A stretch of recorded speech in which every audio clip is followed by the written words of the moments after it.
టీమిండియాకి world cup లో most important day ఇవాళే. Last world cup నుంచి ఇప్పటి వరకు ఒక్క సిరీస్ కూడా ఓడిపోని ఇండియన్ టీం ఈ వరల్డ్ కప్ లో ఒక్క మ్యాచ్ ఓడిపోగానే ఈ పరిస్థితికి వస్తుందని బహుశా ఎవ్వరూ ఊహించుండరు.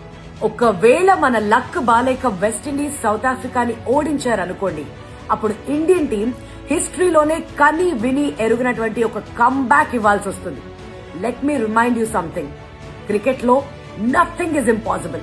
ఐపీఎల్ లో 166 చేస్ చేస్తూ 9.4 ఓవర్స్ లోనే మ్యాచ్ ఫినిష్ చేసిన సందర్భాలు చూసాం. సౌత్ ఆఫ్రికాకి వెళ్లి వాళ్ల మీదే 283 రన్స్ స్కోర్ చేసి 135 రన్స్ మార్జిన్ తో మ్యాచ్ కూడా గెలిచాం. అందుకే అంటున్నా, ఈ ఫార్మాట్ లో నథింగ్ ఇస్ ఇంపాసిబుల్. ఆ మ్యాచ్ లో ఉన్న ప్లేయర్సే ఇక్కడ ఉన్నారు.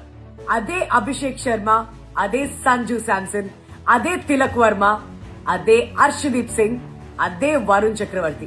ఆ మాటకొస్తే అదే ఇండియన్ టీం. మరి అండర్ ప్రెషర్ ఛాంపియన్స్ పర్ఫార్మెన్స్ ఇస్తారు మన ఇండియన్ టీం అని మీరు నమ్ముతున్నారా? నాకైతే ఈ టీంలో ఆ సత్తా ఉందనిపిస్తుంది. మరి మీరేమనుకుంటున్నారు? Let me no.